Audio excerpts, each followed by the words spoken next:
The summer sun blazed over Lake Carrington, a man-made lake carved decades ago and polished into a wealthy community's crown jewel. Around its glittering waters, million-dollar homes dotted the shoreline, each boasting boat docks, manicured lawns, and the quiet confidence of privilege.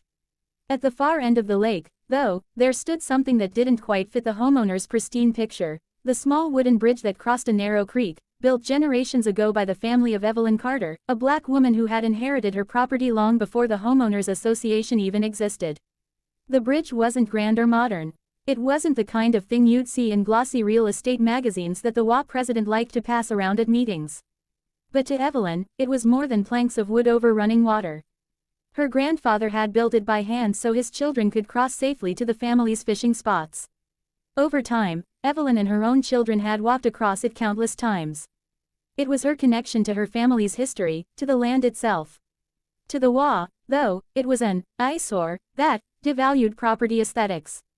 For months, letters had poured into Evelyn's mailbox, thinly veiled demands from the HOA board ordering her to tear it down.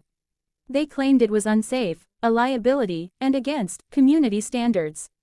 Evelyn, stubborn and proud, refused. She had the deed, she had rights, and the bridge wasn't on HOA-managed land. It was hers, just like the stretch of creek feeding into the lake. She ignored their notices, shrugged at their empty threats, and went about her life. But the HOA wasn't used to defiance. Most residents bent the knee, whether out of fear of fines or fear of being ostracized in the wealthy enclave. Evelyn was different, and that made her dangerous in their eyes. So one morning, while she was away visiting her sister, the HOA made their move. Contractors arrived under the HOA's orders with heavy equipment.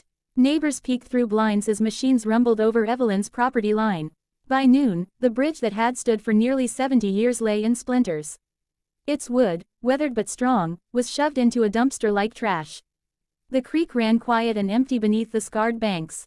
When Evelyn returned that evening and saw the destruction, she stood frozen. Her hands trembled as she clutched the wheel of her old Ford. Her bridge was gone. The air around her seemed to thicken with anger, with grief, with something older than both. Her grandfather's work, her family's legacy, demolished without permission. The HOA didn't even have the courtesy to call her. At first, she cried. Alone on the creek bank, Evelyn dropped to her knees, running her hands over the earth where the posts had stood. She thought of her father carrying her across that bridge when she was small, of her children chasing each other back and forth across it, of the stories her grandmother used to tell as they sat by the water. All of it was disrespected, erased, by people who saw her heritage as a blemish on their resort lifestyle. Then the crying stopped. Evelyn wiped her face and stood, her jaw set. The HOA had forgotten something crucial, the land and water rights that came with her property. The creek was hers, the dam upstream, hers too. Her grandfather had built it to control the flow of water from the mountain stream into Lake Carrington long before developers turned the basin into a luxury community. While the HOA controlled the lake itself, they were at the mercy of the water that flowed into it. And Evelyn controlled that. That night, she sat on her porch with a notebook, sketching plans by lantern light. She wasn't reckless, she understood the consequences.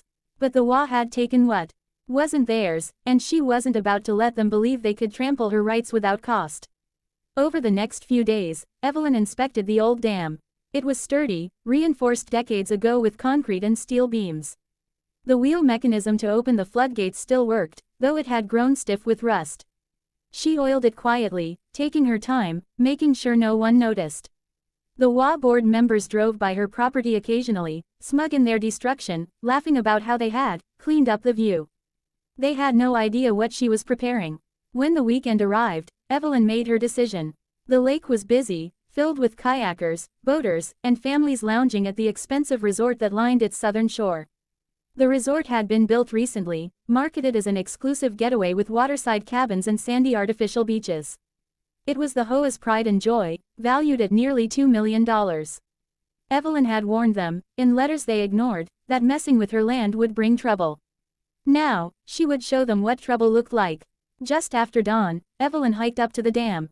She moved slowly, deliberately, her boots crunching against the gravel path. The air was cool, the creek bubbling gently against the stone walls of the dam.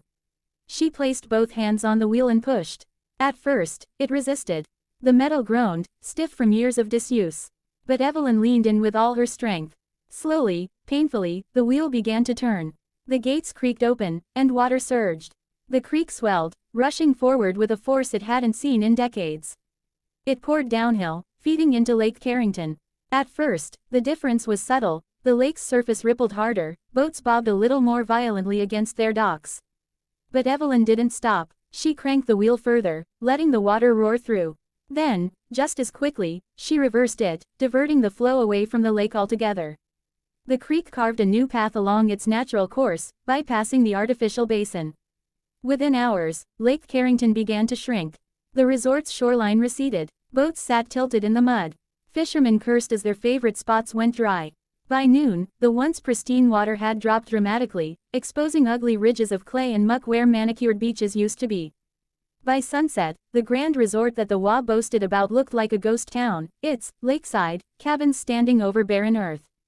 Word spread like wildfire. Residents stormed to the HOA office, demanding answers. The board scrambled, their perfect plans unraveling before their eyes.